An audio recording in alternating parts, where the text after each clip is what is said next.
So hi hello friends, welcome to all. So இன்றைக்கி அந்த video பதிவில் என்ன பார்க்க போகிறோம் அப்படின்னு பார்த்திங்கன்னா, நம்ம வந்து இந்திய அரசியலமைப்பில் நான் ஆண்டுகள் மட்டும் தனியாக வந்து நோட்ஸ் எடுத்து அதை டெய்லியும் வந்து ப்ரிப்பேர் பண்ணுறதா சொல்லியிருந்தேன்.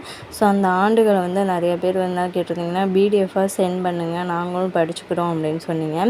ஸோ அந்த பிடிஎஃப் தாங்க நான் உங்களுக்கு கொடுக்க போகிறேன். ஸோ அந்த பிடிஎஃப் நீங்கள் எப்படி டவுன்லோட் பண்ணணும் ப்ளஸ் இதை எப்படி படிக்கணும் அப்படிங்கிற டீட்டெயில் நான் சொல்கிறேன். ஸோ அதனால் வீடியோவை ஃபஸ்ட்டு முழுமையாக பாருங்கள். ஃபஸ்ட்டு இதில் பார்த்தீங்கன்னா, நான் 10th 6th 12th 3 ஸ்டாண்டர்டுக்குமே உள்ள இந்திய அரசியலமைப்புலேருந்து என்னென்ன ஆண்டுகள் கேட்டிருக்காங்களோ அதெல்லாம் பார்த்திங்கன்னா நான் எழுதி வச்சுருக்கேன். ஸோ அதை நான் உங்களுக்கு கொடுக்குறேன். டிஸ்கிரிப்ஷனில் லிங்க் இருக்குது, டவுன்லோட் பண்ணிக்கோங்க.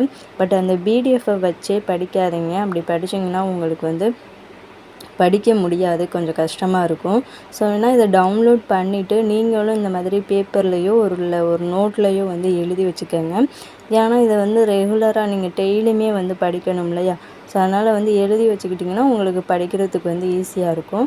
ஸோ இது எப்போதுமே வந்து மார்னிங் வந்து எழுந்திரிச்சோடனே இதை முதல்ல படித்து முடிச்சிடுங்க. எனக்கு கொஞ்சம் தான் இருக்கும், ஓகேங்களா? ஸோ அதை ஃபஸ்ட்டு முதல்ல இதை படித்து முடிச்சிடுங்க. முடிச்சுட்டு அதுக்கப்புறம் நீங்கள் என்ன சப்ஜெக்ட் படிக்கணுமோ அதை வந்து படிங்க. அப்போ தான் நீங்கள் ரெகுலராக அது படிக்கும்போது இந்த ஆண்டெல்லாம் உங்களுக்கு மறக்காது. அதே மாதிரி முடிஞ்ச அளவுக்கு உங்களால் ஏதாவது நோட்ஸ், அதாவது ஷார்ட்கட் வச்சு படிக்க முடிஞ்சிச்சுன்னா இந்த ஆண்டுகளுக்கு நீங்கள் வந்து ஷார்ட்கட் வச்சு படிங்க, ஓகேங்களா? ஸோ நான் வந்து ஏதாவது ஷார்ட்கட் வச்சு படித்தேன்னா உங்களுக்கு அதையும் வந்து வீடியோவாக கொடுக்குறேன். ஸோ நீங்கள் அதை கூட வந்து யூஸ் பண்ணிக்கோங்க. ஆனால் மோஸ்ட்லி என்ன பண்ணுறீங்கன்னா, இதை முடிஞ்ச அளவுக்கு படிச்சுட்டே இருங்க. அப்போ தான் வந்து அது மறக்காது. ஏன்னா இதிலேருந்து அதிகமான கொஸ்டின்ஸ் வந்து கேட்பாங்க. அதனால தான் இதை மட்டும் நான் தனியாக எழுதி வச்சு தினமும் வந்து படிச்சுக்கிட்டு இருக்கேன். ஸோ உங்களுக்கும் வந்து இந்த மாதிரி நீங்களும் பேப்பரில் எழுதி வச்சு படிச்சிங்கன்னா உங்களுக்கும் இது யூஸ்ஃபுல்லாக இருக்கும். நீங்கள் பிடிஎஃப் வச்சே படிச்சிங்கன்னா உங்களால் படிக்க முடியாது. ஏன்னா மார்னிங் எழுந்திரிச்சோடனே இந்த பேப்பரை வந்து நீங்கள் பக்கத்துலேயே வச்சுக்கோங்க. இதை பார்த்தாலே ஓகே, இன்றைக்கி வந்து இதை நம்ம படிச்சுட்டு தான் அடுத்தது படிக்கணும் அப்படின்னு உங்களுக்கு தோணும். ஸோ அதனால் வந்து இந்த பேப்பரை வந்து நீங்கள் பக்கத்துலேயே வச்சுக்கோங்க. ஃபஸ்ட்டு இதை வந்து எழுதுங்க, பார்த்து எழுதிட்டு அதுக்கப்புறம் ஒரு தடவை படிங்க. உங்களுக்கு ஏதாவது ஷார்ட்கட் வைக்க முடிஞ்சிச்சுன்னா வச்சு அதை படிச்சுக்கோங்க.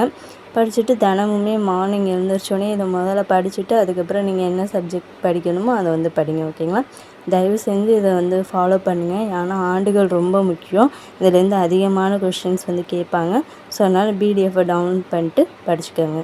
இந்த வீடியோ யூஸ்ஃபுல்லாக இருந்துச்சுன்னா லைக் பண்ணிடுங்க. Thank you to all.